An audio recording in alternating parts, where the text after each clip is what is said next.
Hello, Namaskar, and welcome to Sikkim Chronicle, the first convocation of Khanchendzonga State University, which earlier was also known as Sikkim State University, will be held on March 25th at Chintan Bhavan in Gangtok. The governor, who is also the Chancellor of the university, will be awarding to the passed out students of 3 batches. Today in this edition, we have in our studio Dr. Ashish Sharma, who is the Vice Chancellor of the university, and he took this post in December 2021. We'll be talking more about the university and of course many more. First and foremost, Dr. Ashish, welcome to the studio of Sikkim Chronicle. And it's been 3 years since the university has not held the convocation, and the first ever, the historic, in fact, I would like to put it this way, would be held on 25th of March. What does it mean for the university? I think this is one of the biggest event of the university, because any university which is established, it is meant for the students and meant for the students to be awarded their degrees, their rightful degrees at a certain point of their life or at the certain point of the duration of the course. Exactly. So the governor will be present. Yes, absolutely. The Honorable Governor, who is the Chancellor of the university, will be presiding over the function. Absolutely. So the university presently is operating in the premises of Nal Bahadur Bhandari Degree College in Tadong. Tell us more about Sikkim State University. We know that it was established under the Act of Sikkim Legislative Assembly. We wanted to know more about the university. Yes, the principal act was passed in the year 2003, and the university finally began its operations in the year 2018. And as on date, we are running the School of Literature and Languages, under which we are running 2 PG programs. One is MA Sanskrit and the other is MA in Nepali. Absolutely. So how many students are presently pursuing there? As on date, our present student count is 90, and 3 batches have already passed out, and for these 3 passed out batches, we will be conducting the very first convocation. Yes. So tell me, what exactly Sikkim, Khanchendzonga State University stands for? What is the core value it believes in? See, like any other state university, it is meant to provide high quality education at an affordable cost, mainly to the people of Sikkim. And also along the way, we need to build up a culture of excellence in teaching, research and innovation. Yes. So we have been reporting previous time before you took up as the Vice Chancellor. There were some issues with the faculty, especially university does not have the regular appointed faculties. So how is the university looking in this matter? So after I've taken over and with the support which I've got from the state government, you'll be very happy to know that currently for all these 2 programs, we've got sanctioned post of 10 positions have been opened up, and we have recently released the advertisement. So you'll be conducting the interviews? Very shortly, yes. All right, okay. So another factor was, taking up the campus. But we know that now, the campus is coming up at Tarku in South Sikkim. So tell us what is the status of the project, and we just wanted to understand, what is the total, amount sanctioned for the, construction of the infrastructure. You'll be very happy to know that it's a very big project. About 581 crores has been, the estimated cost of the project is to that scale. And as on date, the first phase of the construction is going on a war footing, and we expect the first phase to be completed within March 2025. So if you want me, I can share some more light. Currently, in the first phase, 4 of our academic block construction is going on. Our administrative block, multi-purpose hall, the link roads are being made, as well as the Vice Chancellor's residence has been taken up. All right. So when, the project is likely to be completed? March 2025. 25. The university will be shifting and operational. Yes. Will be operational from them. Yes. Okay. So let me ask you, Dr. Ashish. Perhaps you are one of the youngest, vice chancellors, any state university has.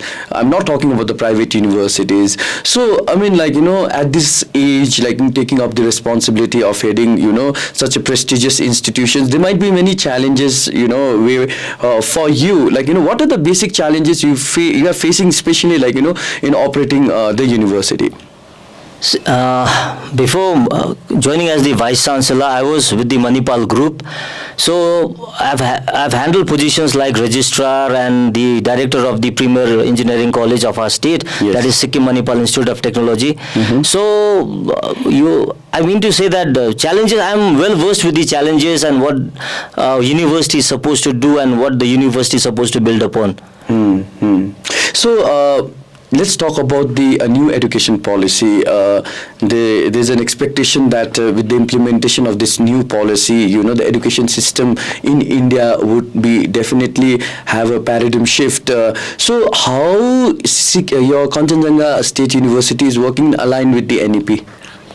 Definitely, yes. I think it's a big moment for the country as a whole to move into the new education policy. Yes. And just for your information, we've already made some inroads into adopting the new education policy. Firstly, we have revised our curriculum. Recently, we've done that and made it more compatible in the course structure-wise with the other state and the central universities close by. We are also closely looking at the NPTEL and the SWAYAM platform, how we can leverage on the same so that these courses can be offered to the students through credit transfer. All right. Okay. So you started this learning management system during COVID-19. Can you, explain us like in more elaborate way on this initiative?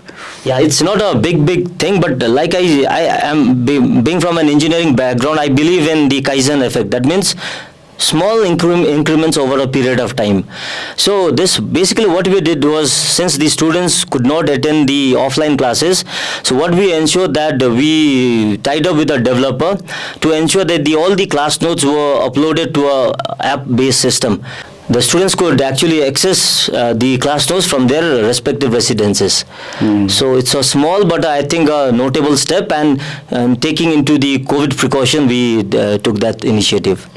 So a few days back, I was having an interaction with one of the vice chancellors of a skill university, where this discussion of like why now the skill university is becoming more prominent and taking over the traditional university, because one of the reasons and the factors is about the employability. You head an institution which perhaps is a traditional university. Tell us about the employability scope, If you look at we are not a traditional university per se, but you may say that the courses currently being offered, because we are offering in languages, so maybe in that way, light you are calling us a traditional university. But when we plan to move to a new campus, you'll be happy to know that we will be operating about 6 schools, and there'll be around about 30 departments. So I think we'll be having a lot of courses which will either give direct employability by calling companies for campus placements, or we will be able to generate employability by maybe offering courses on entrepreneurship. So ultimately, at the end of the day, the university will be a interdisciplinary kind of a institution. So we have been seeing so many universities, so many colleges are coming up in the state of Sikkim. So how do you see this progress, or this dynamics changing? Because population and the ratio wise, I think it's quite more Yeah, I think that's a very valid question you've asked. See, the mandate of a state university, like I said earlier, is to provide affordable higher education. So when you're talking about the current education space in the state, mostly it's the private universities. From the government, we are just 2, that is the Central University and the State University. So private universities will come with a fee which is relatively on the higher side. So I think there is a lot of space and opportunity for a state university to operate, and it has got enough population for the courses to be catered. So can you tell us about the fee structure, the cost in Khanchendzonga University? As on date, the fees is very less. The semester fees is for the Sanskrit and Nepali courses are only about 1400 per semester. Only 1400? Yes. Okay. So, what is your annual intake for the... The approved intake for Nepali is 40 seats and Sanskrit it is 20. Dr. Ashish, you have been conferred with many awards like eminent director of leading engineering institute of India from competition success review. I mean TM Pi award, the highest award of SMU. How does it motivate an academician like you? I mean, is award really a motivation? No, the award is not exactly a motivation, but the effort and the work which goes towards achieving that award. And I am not speaking for myself.